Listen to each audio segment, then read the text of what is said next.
E já de volta com o nosso programa Vida e Saúde ao vivo e em cores. Obrigado por estar conosco. É bom demais sabermos aí que você está junto conosco, interagindo, aprendendo, porque quer passar também para frente boas informações e corretas informações. Por isso que a gente traz grandes especialistas hoje aqui para nos ajudar aquelas informações corretas, para tirar muitos mitos, disseram que... Não, aqui é ciência, aqui é vida e saúde. Dr. Fabrício Dias Assis, anestesiologista e intervencionista da dor, aceita o nosso convite, está falando sobre lombalgia. E aqui temos muito mais participações dos populares.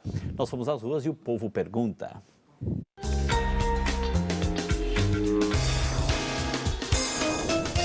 Bem, eu estou aqui com o Éder Murilo, que é diretor de TI, que está com uma dúvida. Diz aí. Eu gostaria de saber se as crianças, em alguma fase do seu crescimento, podem vir a ter dores nas costas.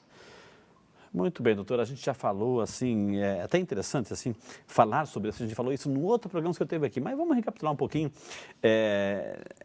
As crianças podem ter dores nas colunas? Aquelas famosas mochilas também podem prejudicar? Podem prejudicar e também tem a dor do crescimento mesmo. Okay. Então, às vezes, as crianças podem ter uma dor relacionada com um crescimento, às vezes, muito rápido e não está preparada aquela musculatura. E tem o problema das mochilas que a gente já falou e realmente a mochila ela tem que ter um tamanho adequado para aquela criança e principalmente um peso adequado. Okay. Né? Ô, doutor, esse tamanho da coluna é um tamanho natural? De um adulto, é isso? Esse é um tamanho de uma coluna natural. Adulto, de uma pessoa mais ou menos de um adulto 1,80 1,70 m. 1,70 m. Mais ou menos.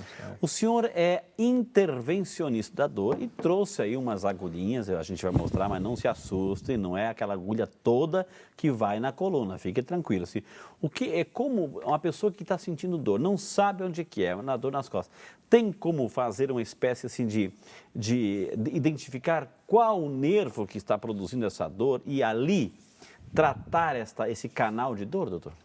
Isso é uma pergunta muito interessante porque é o bloqueio diagnóstico, na verdade. Bloqueio chamado. Então, hoje a gente tem, dentro da medicina intervencionista, né, a gente tem dois tipos de procedimento. Um é o procedimento para tratar mesmo o problema, o procedimento terapêutico.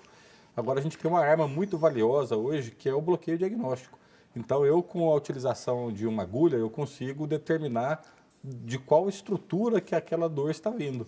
Porque, normalmente, quando a gente faz um exame de imagem da coluna, ele indica vários problemas. Okay. Nunca um problema só, porque a doença do envelhecimento, normalmente, ela vem acompanhada em... A idade nunca vem sozinha, vários níveis, não um nível sozinho. Okay. Então, aquela dor vem da artrose, a dor vem da hérnia de disco, é uma dor muscular, é uma dor da sacroiliaca, é uma dor do ciático. Então, a gente tem a capacidade hoje de testar cada estrutura para ter certeza de onde essa dor vem. Okay. E essa intervenção é muito importante hoje para a gente determinar qual é o tratamento mais apropriado. Então, esse é o bloqueio diagnóstico. Eu quero entender isso aí que o senhor está falando, doutor, e quem está em casa, assim, a gente, de repente, aqui no tema, um dentista, por exemplo, aí a pessoa está lá com aquele dente está com problema e tem que fazer um tratamento de canal naquele dente lá. É isso que é feito? Ou seja, é a eliminação desse nervo que produz a dor? É a mesma lógica, doutor? Para alguns tipos de dor, como a artrose, é exatamente isso. Mas então, elimina-se o canal, o nervo, enfim, não? Você pode queimar aquele nervinho. Okay. Então, com uma agulha, por exemplo, podemos atenção, um close aqui na agulha. Filmar aqui essa agulha. Dá um close aqui bem... Agora é o close do close mesmo, né? Isso, essa é uma agulha de radiofrequência. Então, a gente vê que ela é toda encapada, essa partinha branca da agulha, e bem a pontinha dela é uma ponta desencapada. Ok. E a gente chama de ponta ativa.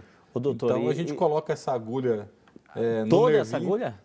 Toda ela? Não, normalmente a distância até o nervinho, ela varia aí 5 centímetros, alguma coisa assim.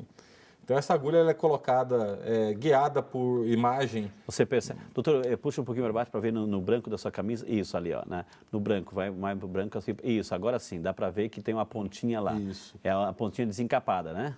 Isso, exatamente. Agora sim. Então, essa pontinha, a gente coloca ela do lado do nervinho, que é a causa daquela dor, e a gente aplica uma corrente através dessa agulha e a gente queima aquele nervo uma corrente elétrica? Uma corrente de radiofrequência. Radiofrequência. É uma corrente elétrica Própria para isso, né? Própria para isso, que vai causar uma lesão muito controlada, Ok. muito pequenininha daquele nervo. Então é um procedimento bastante específico, né? Ok. E pode, no caso da dor da artrose, por exemplo, a radiofrequência ela pode trazer um resultado muito, muito bom para o paciente. Ok, tem casos que necessitam, assim, queimar aquele nervinho para não transmitir mais.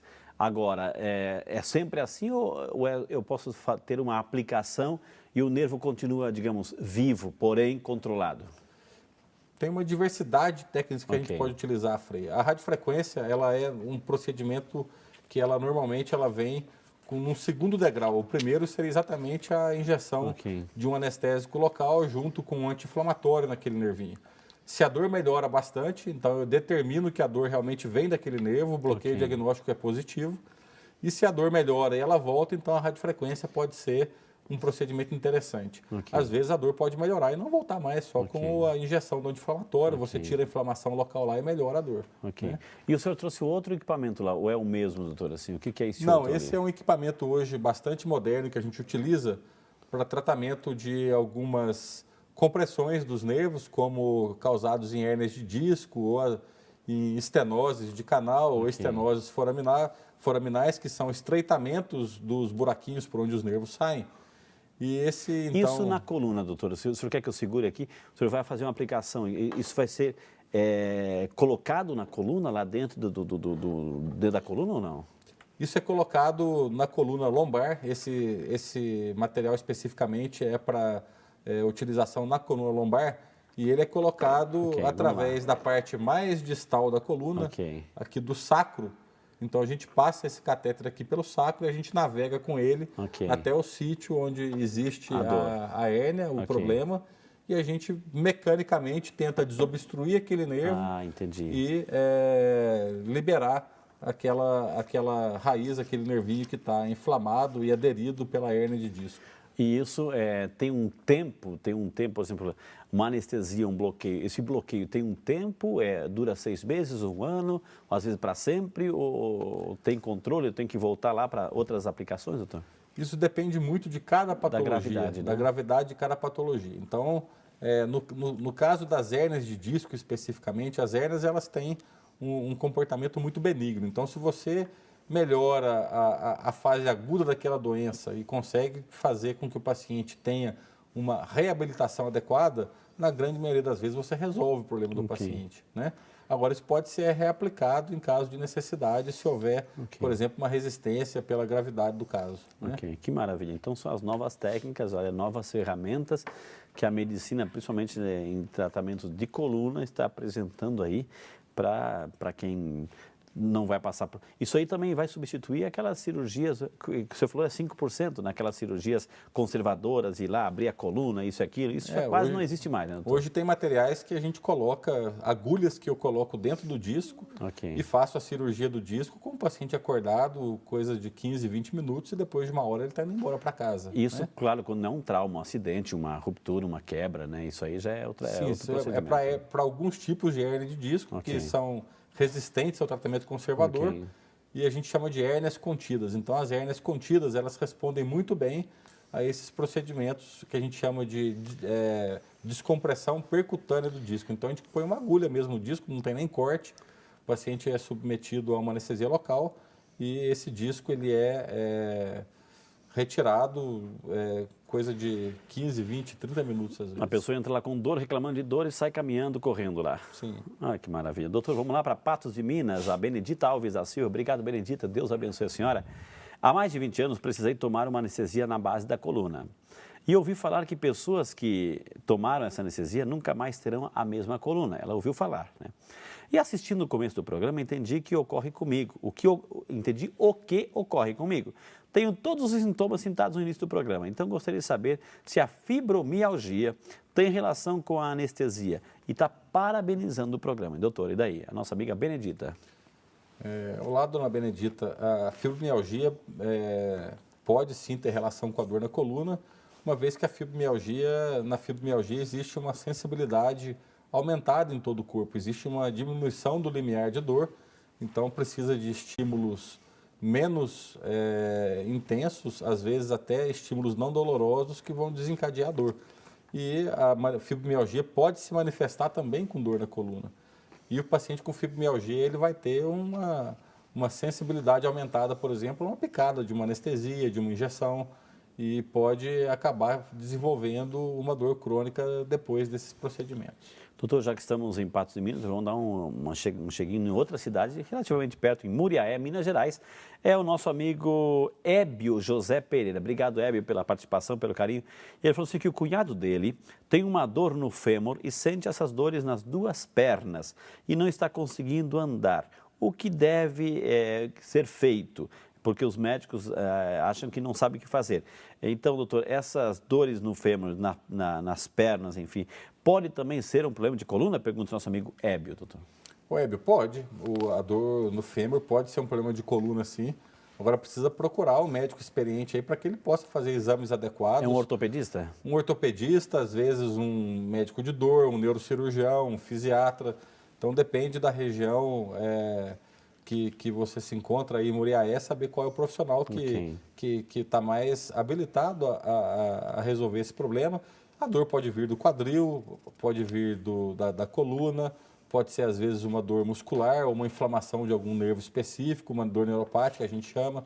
Então precisa realmente fazer um bom diagnóstico primeiro. E com essa informação aqui do nosso amigo Ébio, eu vou ter que chamar mais um intervalo na sequência, temos mais um bloco e muito mais informação para você. Então, essa está chegando a melhor parte. Tudo é importante, mas agora está chegando a melhor parte. Não sai daí, a gente volta já para você com o seu programa Vida e Saúde.